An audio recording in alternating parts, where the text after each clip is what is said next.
జ్యోతిష్య శాస్త్ర ప్రకారం కొన్ని నక్షత్రాలలో జన్మించిన వారికి సహజంగానే ఆర్థిక విజయాలు, కుబేర భాగ్యం కలుగుతుందని నమ్మకముంది. వీటిలో ముఖ్యంగా వారు నక్షత్రాలను కుబేర నక్షత్రాలని పరిగణిస్తారు. 1. భరణి నక్షత్రం. ఈ నక్షత్రం శుక్రుని ఆధిపత్యంలో ఉంటుంది కాబట్టి ధనం, విలాస జీవితం పొందే అవకాశం ఉంటుంది. ఈ నక్షత్రంలో జన్మించినవారు వ్యాపారంలో గొప్ప విజయాలు సాధిస్తారు. శ్రద్ధగా పనిచేసే గుణం, భవిష్యత్తును ముందుగానే అంచనా వేసే శక్తి కలిగి ఉంటారు.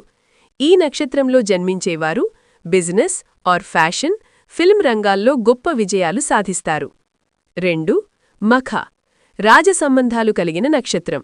అధికారం, ధనం, భోగభాగ్యాలు ఎప్పుడూ అనుకూలిస్తాయి. కర్మఫలాన్ని త్వరగా పొంది భాగ్యశాలి నక్షత్రం. 3. ఉత్తర ఫాల్గుణి. శుభకర్మలతో, ధన సమృద్ధితో అధిక ఫలితాలునిచ్చే నక్షత్రం.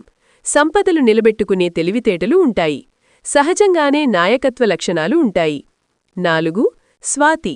స్వతంత్ర ఆలోచనలు, బిజినెస్ మైండ్ కలిగిన వ్యక్తులు పుట్టే నక్షత్రం.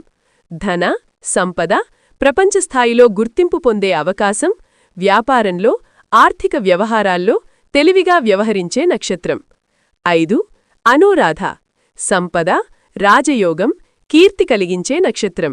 మిత్రమా వ్యాపార నైపుణ్యం ఎక్కువ. లక్ష్మీ నక్షత్రంగా పేరుగాంచినది. 6. శ్రవణ.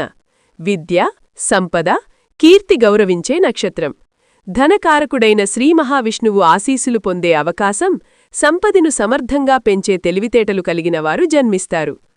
ఈ నక్షత్రాలలో పుట్టినవారు కేవలం అదృష్టంతోనే కాక తమ కృషి, తెలివితేటల ద్వారా సంపదను పెంచుకుంటారు. అదృష్టానికి కూడా చాలా అవసరం. అదృష్టం ప్లస్ కష్టం = విజయవంతమైన జీవితం. కష్టపడే తత్వం, తెలివిగా ఆలోచించగలిగే చాకచ్యం, సరైన సమయంలో నిర్ణయాలు తీసుకోగలిగే తత్వం ఉంటే ఏ నక్షత్రంలో పుట్టినవారైనా ధనవంతులు కాగలరు. చూశారు కదరా ఈ వీడియోని? ఈ వీడియో గనక మీకు నచ్చినట్లయితే లైక్ చేయండి, షేర్ చేయండి, సబ్స్క్రైబ్ చేసుకోండి. Thank you for watching.